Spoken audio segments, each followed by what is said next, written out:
आचार्य गुरुवर श्री विनम्र सागर जी महाराज की जय। आचार्य संघ की जय। आँखें बंद करो या खोलो बाबा दर्शन दे देना। आँखें बंद करो या खोलो बाबा दर्शन दे देना। दर्शन दे देना ओ बाबा दर्शन दे देना। दर्शन दे देना ओ बाबा दर्शन दे देना। आँखें बंद करो या खोलो बाबा दर्शन दे देना। मैं ना चीज हूँ बंदा तेरा मेरे बस में क्या है। मैं ना चीज हूँ बंदा तेरा मेरे बस में क्या है। तेरे हाथ में सारी दुनिया मेरे हाथ में क्या है। देख सकूं मैं हर पल तुझको, देख सकूं मैं हर पल तुझको, ऐसा दर्पण दे देना। आँखें बंद करो या खोलो बाबा दर्शन दे देना। आँखें बंद करो या खोलो बाबा दर्शन दे देना। मेरे अंदर तेरी लहरें रिश्ता है सदियों का। मेरे अंदर तेरी लहरें रिश्ता है सदियों का। जैसे एक रिश्ता होता है सागर से नदियों का।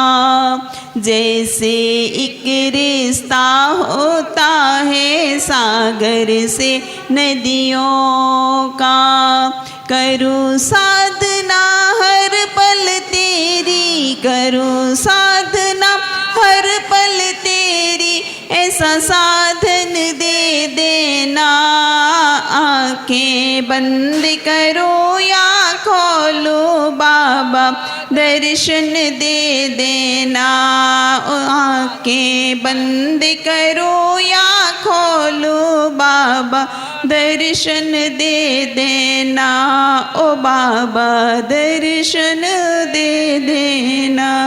बोलिए आचार्य श्री विनम्र सागर जी महाराज की जय। आचार्य संघ की जय। में आए जो दीन दुखी, सबको गले से लगाते चलो, सबको गले से लगाते चलो। बोले परम पूज्य संत गणाचार्य श्री 108 विराग सागर जी महाराज की। जग मैया जन्म दुख मेट दो, जन्म दुख मेट दो, मरण दुख मेट दो, जिनवाणी जग मैया जन्म दुख मेट दो। बोलो दासांग जिनवाणी माता की। निर्मल जल से चरण धुलाऊं, पावन मन से मैं गुण गाऊं। मस्तक पर रज चरण चढ़ाकर अपने सारे पाप मिटाऊं, अपने सारे पाप मिटाऊं। गुरु चरणोदक वंद्य कर गाऊं मैं गुणगान। गुरु विनम्र का ध्यान कर सत सत बार प्रणाम। बोले परम पूज्य आचार्य गुरु श्री विनम्र सागर जी गुरुदेव की। ओम नमो अरिहंताय नम।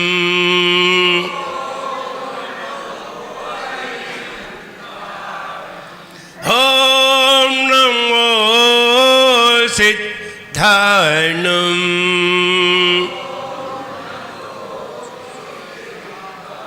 ओम नमो आयर्याय नम।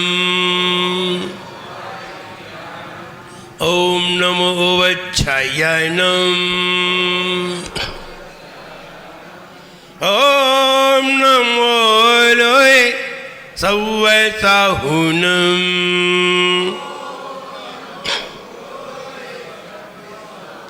ओम नमो लोय सव्वसाहुनम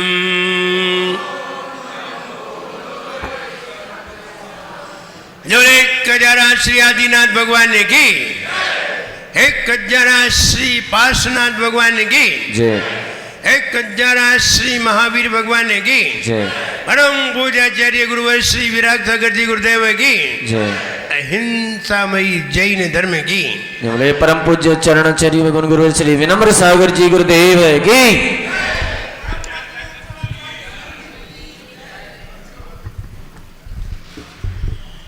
है पुण्य जहां बढ़ जाएगा, पुण्य जहां बढ़ जाएगा, पाप स्वयं घट जाएगा।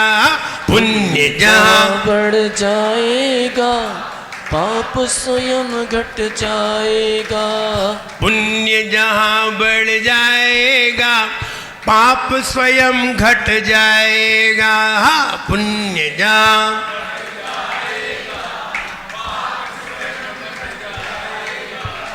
खुशियां झट से पाएगा, खुशियां झट से पाएगा, खुशियां झट से पाएगा।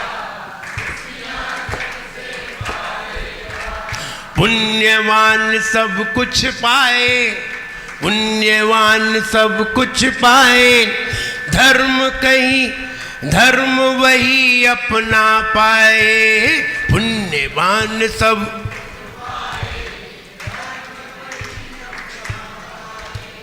पुण्य के फल को पुण्य के फल को हर इंसान पाए रे।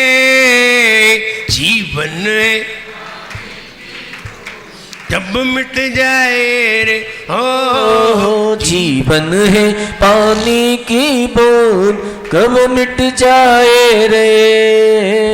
पुण्य नहीं कर पाओगे तो फल कैसे पाओगे। पुण्य नहीं पाओगे तो फल कैसे पाओगे। जीवन दुखी बनाओगे, जीवन दुखी बनाओगे। जीवन दुखी बनाओगे, जीवन दुखी बनाओगे।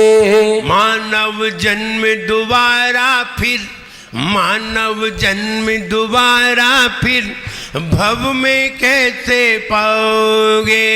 मानव जन्म दोबारा फिर भव में कैसे पाओगे। पुण्य के फल को पुण्य के फल को हर इंसान चाहे रे। जीवन है पानी की बूंद हो, जीवन है पानी की बूंद कब मिट जाए रे।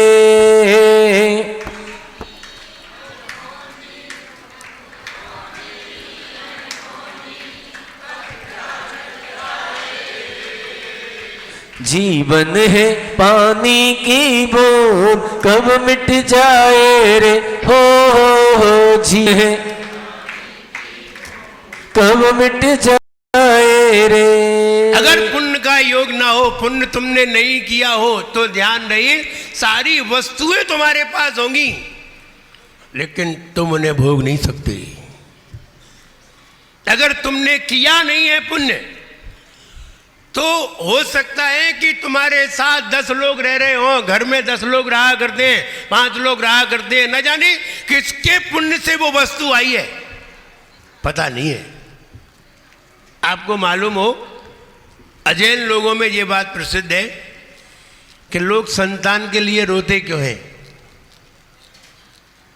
संतान ना हो तो आदमी क्यों दुखी होता है, और हो जाए वो दुख बात की बात है, लेकिन न हो तब क्यों दुख होता है।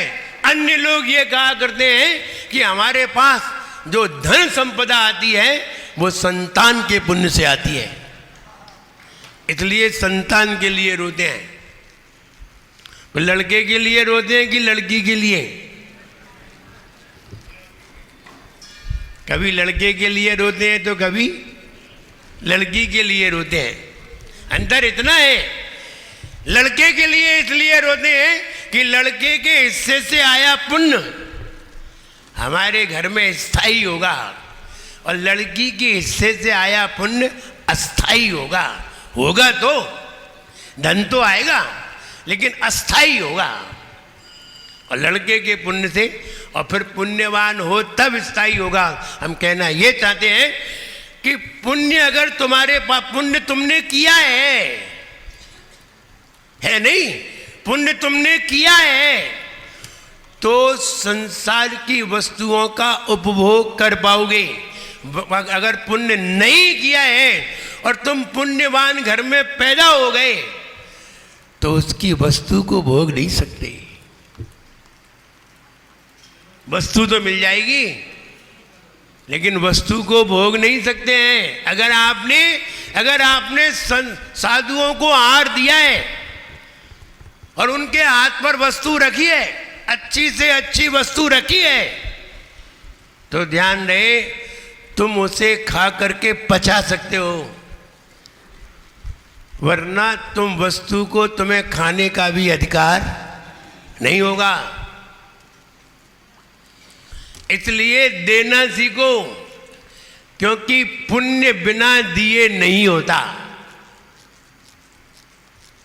पुण्य बिना दिए नहीं होता, और जब तक दोगे नहीं तब तक पुण्य नहीं होगा। इसलिए क्या देना चाहोगे, क्या दोगे, क्या चीज चाहते हो जिससे कि हमारा पुण्य बढ़े? तब समझ में आता है श्रावक को सबसे ज्यादा पुण्य आखिर कौन सी क्रिया में होता है? पूजन, भगवान की पूजन करो। स्वाध्याय, स्वाध्याय से पुण्य बंद होता है। सामायिक, सामायिक से पुण्य बंद होता है। सबका पुण्य अलग अलग है, ध्यान रहे। सबको पुण्य तो कहते हैं लेकिन पुण्य कोई एक अलग चीज है, ये भी जानिए। सबको पुण्य तो कहते हैं लेकिन पुण्य कोई एक अलग चीज है।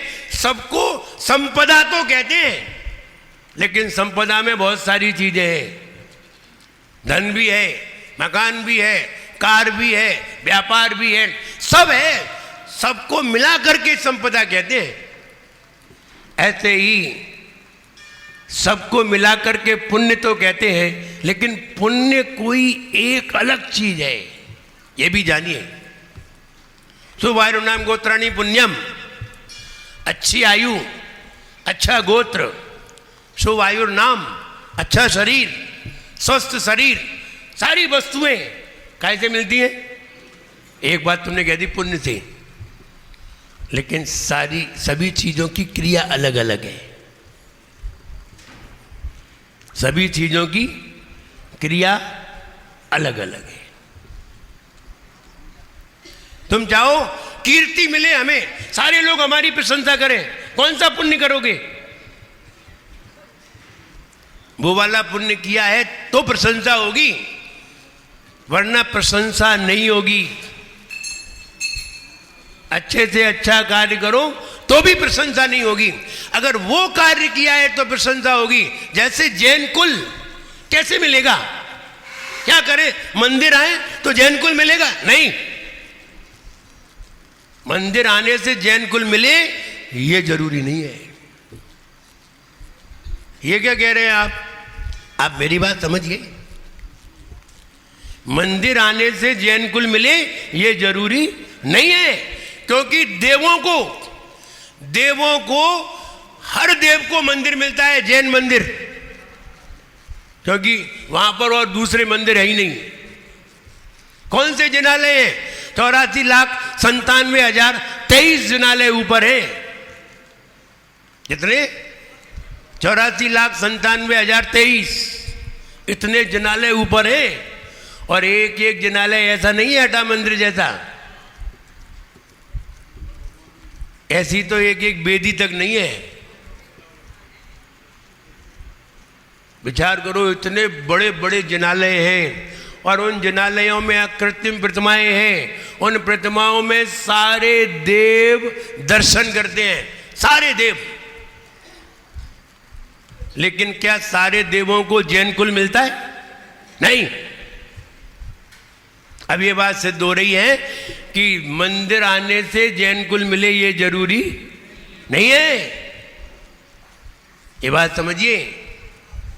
नहीं तो ये समझो हम रोज मंदिर जाते हैं, मैं तो जैन कुल मिलेगा ही नहीं। जैन कुल मिला है इसलिए मंदिर आते हो, लेकिन मंदिर आने से जैन कुल मिले ये जरूरी नहीं है। बात को समझना पड़ेगा। हम भी बहुत चिंतन करते रहे, अगर मंदिर आने से जैन कुल मिलता है तो जैन बहुत सारे बनेंगे। ये सारे जैन जैन ही बनेंगे, फिर एक भी अजैन बनेगा ही नहीं। नहीं, ये बात नहीं जमती। मंदिर आने से जैन कुल मिलेगा ये बात नहीं जमती है।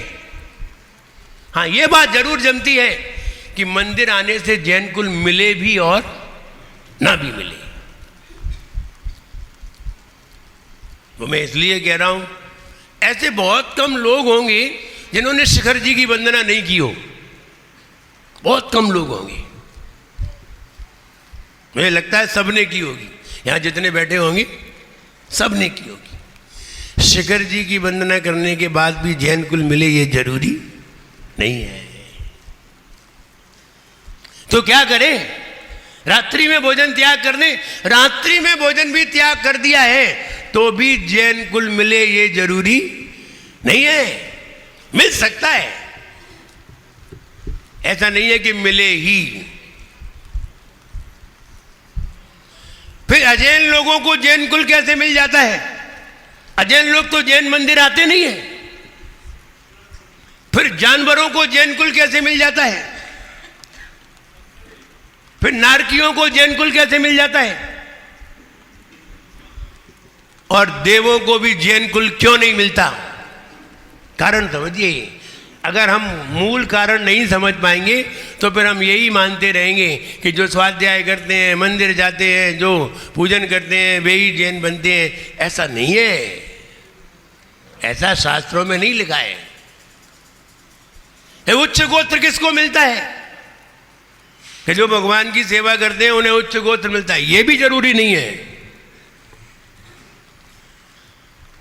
और अगर सही बात को समझ नहीं पाएंगे तो हम गलत भ्रांति में बहुत पड़े रहेंगे। किसमें पड़े रहेंगे? भ्रांति में। और एक बात और है, हमने कल बताई थी, अज्ञानी व्यक्ति, अहंकारी व्यक्ति अपने आप को हमेशा सही समझता है, लेकिन विनम्र व्यक्ति अपने आप को कभी भी सही नहीं समझता। इसीलिए विनम्र है, और वो इसलिए अहम में है कि वो अपने आप को पहले से ही सही समझता है। अब इसे सही समझाएगा कौन? पुरुरवा भील का नाम सबने सुना कि नहीं सुना? जैन था कि अजैन? अजैन। बाद में जैन हुआ कि अजैन? जैन हुआ, और तीर्थंकर के कुल में पैदा हुआ। इससे बड़ा और कुल कौन सा होगा दुनिया में? इससे बड़ा तो कुल हो ही नहीं सकता। वो पुरुरवा भील का जीव जो अजैन था, भील था, वो भी आदिनाथ भगवान के कुल में भरत चक्रवर्ती का पुत्र हुआ। विचार करिए, इतना बढ़िया कुल कैसे मिल गया उसे? क्या किया था उसने? कौन से तीर्थंकर भगवान की पूजन की थी? कौन से तीर्थ की वंदना की थी? न कोई तीर्थ की वंदना की, न कोई तीर्थंकर की पूजन की, फिर भी उसने जैन कुल पाया। अब विचार करिए, दिमाग घूमने लगेगा तुम्हारा। आखिर जैन कुल मिला कैसे? क्या किया उसने कि जैन कुल मिला? मानव कुल मिलना, मनुष्य पर्याय मिलना अलग बात है, लेकिन मनुष्य पर्याय में भी जैन कुल मिलना अलग बात है। और तीर्थंकर के कुल में पैदा हो जाना, चक्रवर्ती का पुत्र हो जाना छोटी बात है चंदन भैया? बहुत बड़ी बात है, बहुत बड़ी बात है। राजा नहीं, वो राजा है, चक्रवर्ती है। और चक्रवर्ती का पुत्र कौन हुआ? वो पुरुरवा भील चक्रवर्ती का पुत्र हुआ। आश्चर्य तो ये है कि वो इतना उसने कौन सा पुण्य किया और कैसे किया, कहां गया जिससे उसे ऐसा पुण्य हुआ कि वो मनुष्य में भी तीर्थंकर के कुल में पैदा हुआ। अपन लोग कभी तीर्थंकर के कुल में पैदा हुए? एक भी नहीं हुए, एक भी नहीं हुए। आप कैसे कहते हो नहीं हुए? ध्यान रहे, जो तीर्थंकर भगवान के कुल में पैदा हो जाता है वो नियम से मोक्षगामी होता है, नियम से मोक्षगामी होता है। जिसने तीर्थंकर को खुली आंखों से देख लिया हो वो व्यक्ति स्वयं ही मोक्षगामी हो जाता है। वो पंचम काल में पैदा होने के लिए आएगा? कभी नहीं आएगा। समोशरण में जा सकते हैं हम, तीर्थंकर को समोशरण में भी देख नहीं सकते, और अगर देख लिया होता तो भी हम पंचम काल में नहीं होते। समोशरण में तो जरूर गए होंगे, जा सकते हैं, गए होंगे, कई बार गए होंगे, लेकिन तीर्थंकर को खुली आंखों से नहीं देख पाया होगा। जिसने भी देख लिया वो व्यक्ति सम्यक दृष्टि हो जाता है। अब बताओ, तीर्थंकर के कुल में पैदा हुए? नहीं हुए। तीर्थंकर के महल में कहीं चूहा बिल्ली बन गए होंगे, लेकिन उनके कुल में पैदा वो चूहा बिल्ली उनके कुल के नहीं है। और कोई पैदा हो गए होंगे लेकिन उनके कुल में पैदा नहीं हुए होंगे। कोई भी तीर्थंकर के कुल में पैदा नहीं हुए होंगे, क्योंकि तीर्थंकर के कुल में पैदा होने के लिए मनुष्य गति पाना जरूरी है, और मनुष्य गति में भी सर्वोच्च पुण्य अर्जित करना जरूरी है, और वो वाला पुण्य ही तुम्हें तीर्थंकर के कुल में पैदा करा सकता है। वो पुरुरवा भील मारीच की अवस्था में पैदा हुआ। वो पुरुरवा भील कौन सी अवस्था में? मारीच, नाम उसका मारीच था, और आदिनाथ भगवान के कुल में उनका नाती हुआ।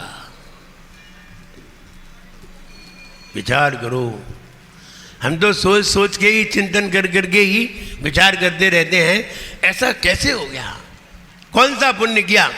अमिताभ भैया अब विचार करो, उसने इंग्लिश पढ़ी थी कि संस्कृत पढ़ी थी? कौन से तीर्थंकर भगवान की आराधना की? बस यही तुम्हारा दिमाग घूमेगा और तुम घूमते रहोगे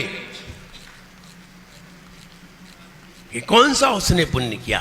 बस हम यही बताना, यही तुम्हें लाना चाहते हैं कि तुम भी ऐसा ही पुण्य करो जिससे दोबारा फिर मनुष्य बनो। और हम तो ये चाहते हैं, अब यहां मनुष्य बनने की क्या जरूरत है, अब की बार बने तो विदेश क्षेत्र में बने। लेकिन हम नहीं चाहते कि हम विदेश क्षेत्र में बने। हम तो नहीं जा सकते, हमें मालूम है, मेरा पक्का, हम तो विदेश क्षेत्र जा ही नहीं सकते। जाएंगे तो अगले भव से जाएंगे, अगले भव के अगले भव से जाएंगे। तुम जा सकते हो, तुम्हें रास्ता हम बता सकते हैं। और अगले अगले भव से जाना है, दूसरे भव से जाना है तो बात अलग है। जो लोग व्रती हैं, जो लोग संयमी हैं, जिन लोगों ने व्रत संयम धारण कर लिए हैं, पिच्छीधारी हैं, ये सीधे विदेश क्षेत्र नहीं जाते, ये इनडायरेक्ट जाते हैं। ये पहले देवगति में जाते हैं, फिर वहाँ से विदेश क्षेत्र देख करके आते हैं, फिर बाद में विदेश क्षेत्र जाते हैं। जा सकते हैं, जाते हैं, ये भी जरूरी नहीं है, जा सकते हैं। वे तो अगले भव से ही जा सकते हैं, देव बने तत्काल विदेश क्षेत्र पहुंच जाएंगे, कहाँ देर लगेगी। और अगर मनुष्य बन के जाना है तो ऐसा मत समझना कि विदेश क्षेत्र चले जाएंगे तो हमें मोक्ष हो जाएगा। विदेश क्षेत्र वाले 7वें नरक भी जाते हैं, सबसे ज्यादा वहीं से जाते हैं। अभी 7वें नरक में जितने भी जा रहे हैं सब विदेश क्षेत्र से ही जा रहे हैं, ये भरत क्षेत्र से एक भी नहीं जा रहे। अब विचार कर लेना, ऐसा ही नहीं है कि वहां से सारे लोग मोक्ष ही जाते हैं। ऐसा नहीं है कि भारत देश में जितने हो जाते हैं सब महाराज ही बनते हैं, सब धर्मात्मा ही होते हैं। ऐसा नहीं है, यहां कसाई भी होते हैं। ऐसे ही विदेश क्षेत्र में भी पापी लोग भी होते हैं, वे 7वें नरक तक जाते हैं। इसलिए ऊपर जाने की व्यवस्था है तो नीचे जाने की भी व्यवस्था है वहां। ऐसा सोच के मत चले जाना कि हमें माथे मोक्ष हो जाएगा। और कभी कभी ये विचार करिए, आज तो तुम जैन कुल में हो गए हो, आज तो तुम अच्छी ज्ञान की बातें सुन रहे हो, कल तुम्हारा मरण होगा तो ये बताइए कौन सी पर्याय में तुम्हारा जन्म होगा, ये भी विचार कर लीजिए, ये भी विचार कर लो। क्योंकि हमें पहले की पर्याय का मालूम नहीं है तो आगे की पर्याय का पता कैसे चलेगा। सरल नहीं है, कठिन है। और जब भगवान महावीर का जीव शेर की पर्याय में था तो शेर की पर्याय के बाद भी जब मनुष्य बना तब उसने शेर की पर्याय में कौन सा पुण्य किया, यह भी विचार करो। हम हर चीज पे विचार करने के लिए मजबूर करेंगे तुम्हें। क्या किया था उसने जिससे आया, विचार करिए। जब वज्रजंग चक्रवर्ती मुनिराज को आहार दे रहे थे तो वहां नेवला, सर्प, शेर, सुअर ये भी थे। इन्होंने कौन सा पुण्य किया जिससे कि ये मनुष्य पर्याय में आकर के चक्रवर्ती बन गए?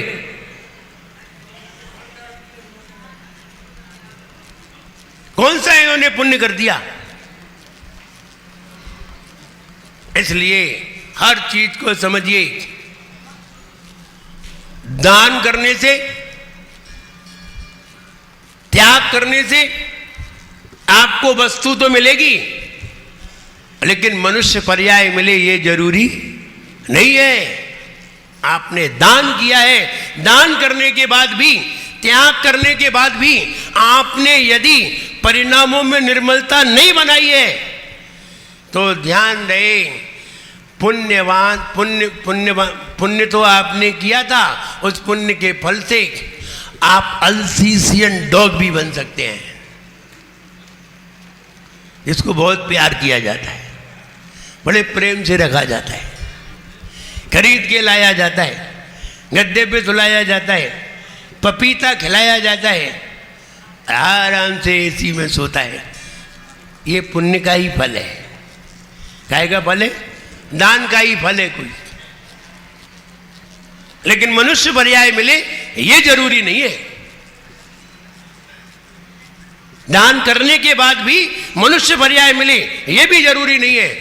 और विशेष दान करने के बदले मनुष्य पर्याय मिले तो आप समझिए वो दान कैसा हो। एक उपभोग किया जाता है और एक उपयोग किया जाता है। उपभोग करना भी कठिन है और उपयोग करना सबसे ज्यादा कठिन है। पुरुरवा भील को अगर मनुष्य पर्याय प्राप्त हुई, तीर्थंकर के कुल में भी अगर जन्म मिला तो किस कारण से मिला? उसने किसी दिगंबर साधु के दर्शन किए थे।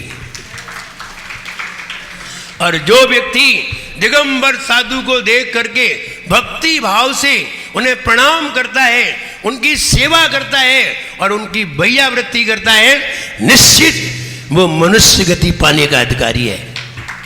फिर चाहे वो जैन हो और चाहे अजैन हो। जो अजैन लोग, अन्य लोग, जानवर लोग, पशु, पक्षी अथवा मानव जो जैन नहीं है और जैन साधु को देख करके भक्ति भाव से भर जाते हैं, नमोस्तु करते हैं, प्रणाम करते हैं, सेवा में लगते हैं, वैयावृत्ति करते हैं, ये निश्चित अगले जन्म में मनुष्य भाव पाने के अधिकारी हैं और मनुष्य भाव में भी जैन कुल पाने के अधिकारी हैं। ऐसे लोग जैन कुल पाते हैं। हम सभी पूर्व पर्याय में कहीं न कहीं मुनिराज को देख करके बड़े प्रसन्न हुए थे, बड़े आनंदित हुए थे, भक्ति भाव से उनकी सेवा में लगे थे, उनको नमस्कार किया था। आज उसका परिणाम पा करके आज यहां बैठे हुए हैं। ये उसी का परिणाम है। और आज यहां आकर कहीं हमने MBA, MCA, IAS कर ली, इंजीनियरिंग कर ली और जैन साधु को भूल गए और विदेशों में रहने लगे। जैन साधु क्या होता है जानते ही नहीं है। पीढ़ी भूल गई, उनकी पीढ़ी भूल गई, जैन कुल आगे का खत्म, यहीं पे स्टॉप हो जाएगा।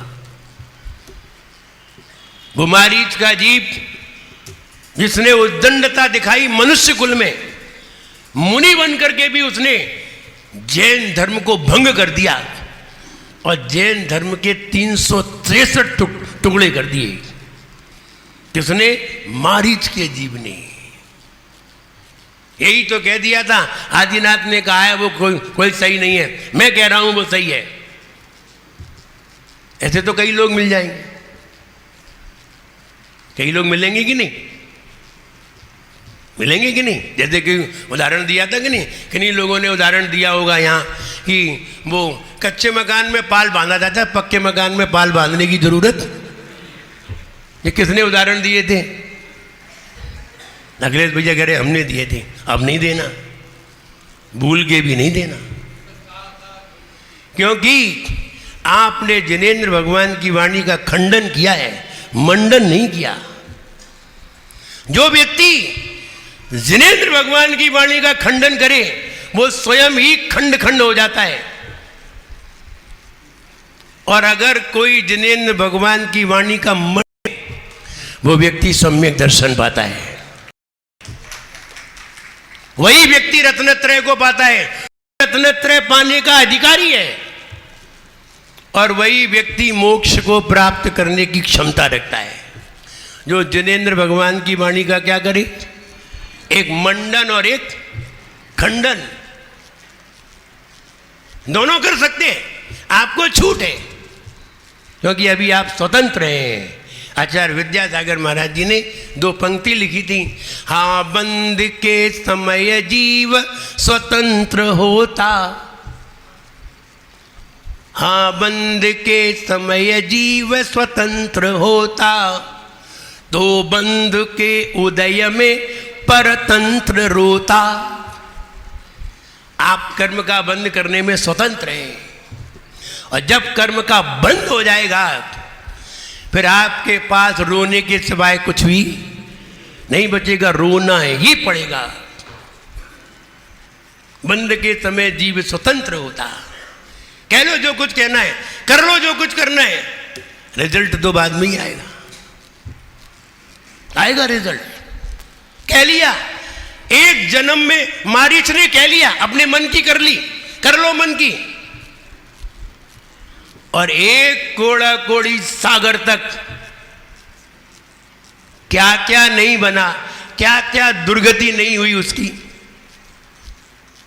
जब उसकी लिस्ट देखे तो घबराहट हो जाती है। वो महावीर का जीव, तीर्थंकर होने वाला जीव, तीर्थंकर के खानदान में पैदा होने वाला जीव, मुनि बनने वाला जीव, तीर्थंकर के खानदान में भी तीर्थंकर के साथ मुनि दीक्षा ली थी उसने। किसने? मारीच ने। मुनि था और मुनि बन करके उसने गलत कहा। क्या सजा मिली? यहां कोई अपराध कर ले तो क्या सजा है? अंतिम सजा क्या है? सजाए मौत। बस वहां मौत नहीं, वहां कई मौत मिली। एक मौत नहीं, कई मौत मिली। 90 करोड़ बार उसको घोड़े की पर्याय मिली। कितने? 90 करोड़। कोई मायने रखते हैं?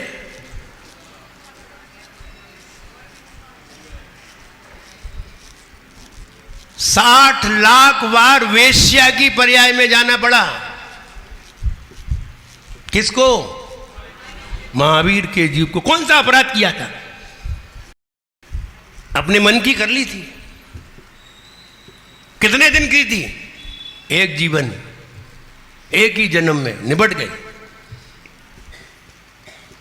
कितने बार?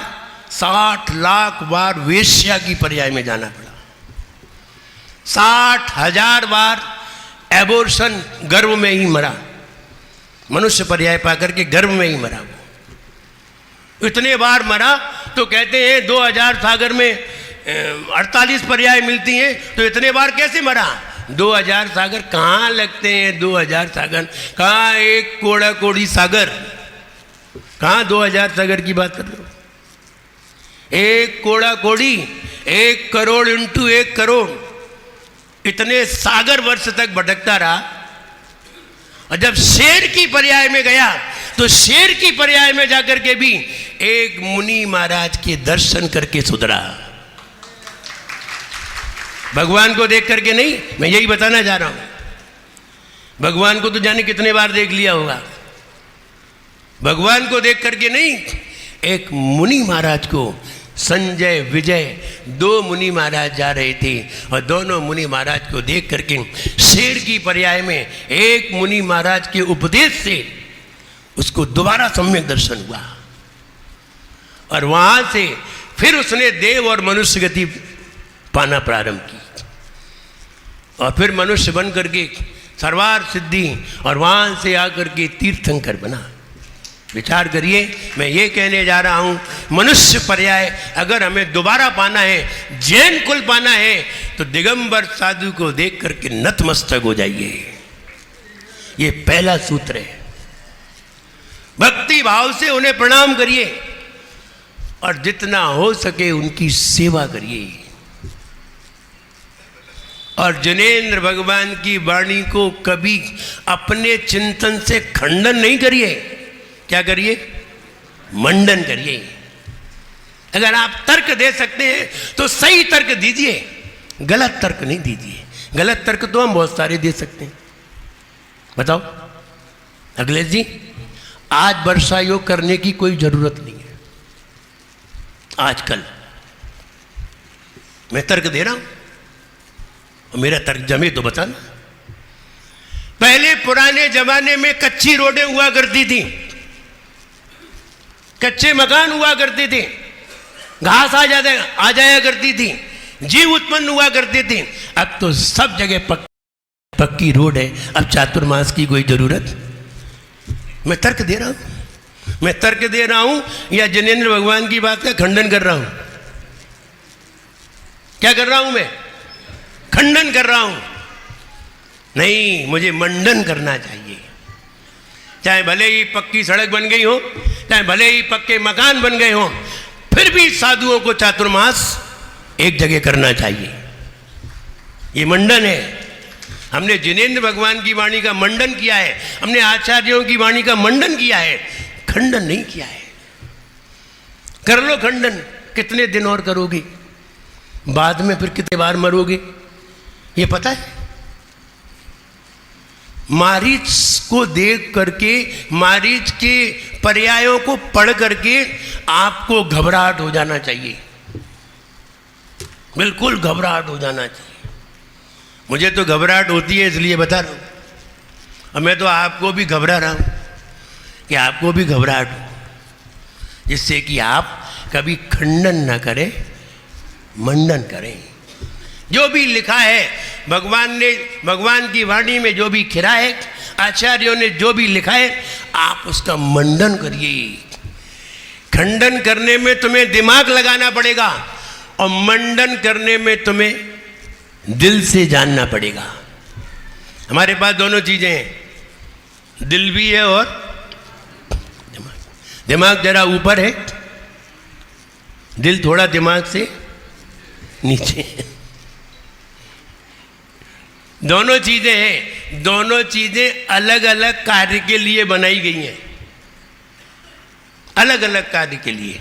जब आप मंदिर में जाएं तो क्या लेके जाएं? मंदिर में जाएं तो क्या लेके जाएं? दिमाग नहीं, मंदिर में जाएं तो दिल लेकर के जाएं। भगवान यहीं विराजमान होते हैं, यहाँ नहीं होते हैं। और दुकान पे जाएं तो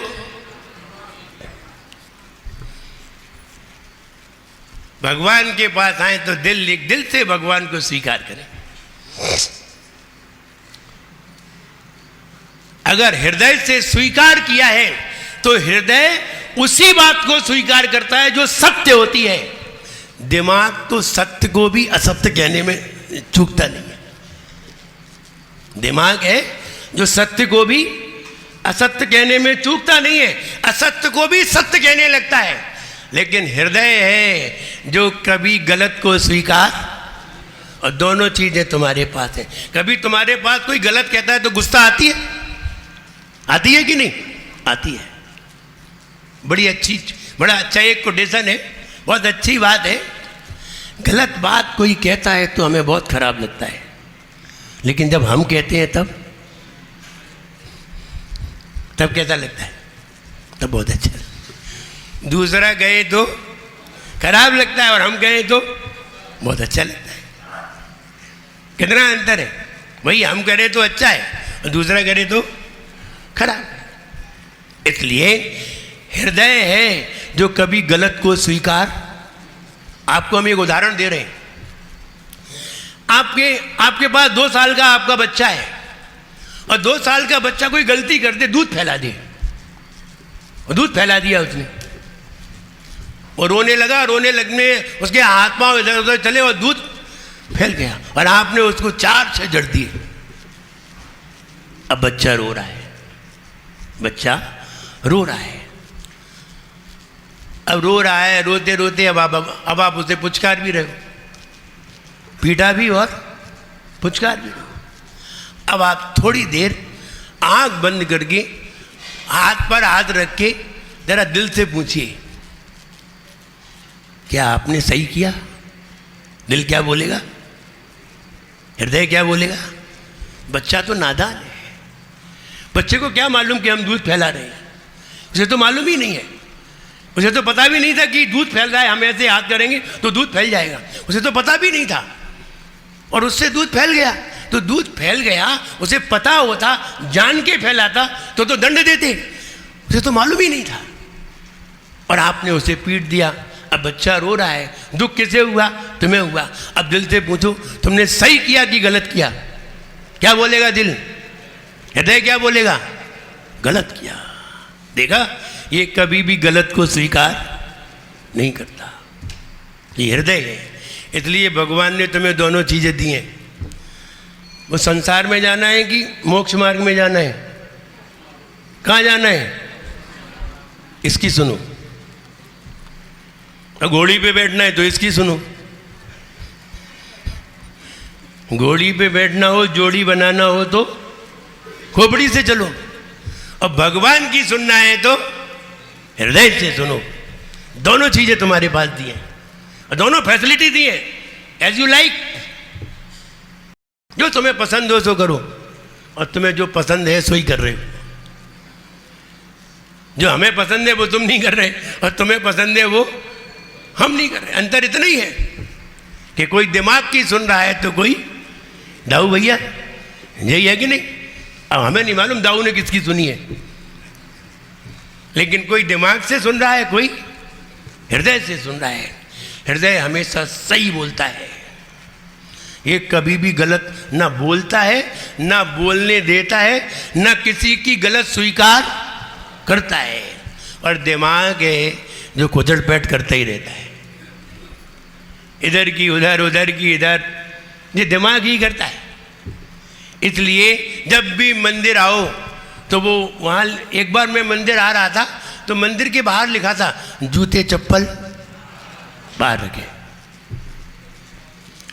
तो मैंने कहा एक बोर्ड और लगना चाहिए, अपना दिमाग यहीं रख कर जाएं, हृदय लेकर के जाएं। भगवान के पास जाएं तो हृदय लेकर के जाएं, दिमाग लेकर के ना जाएं। दिमाग लेकर के जाओगे तो तुम इधर उधर की बातें सोचोगे, इसलिए दिमाग यहीं उतार करके जाएं।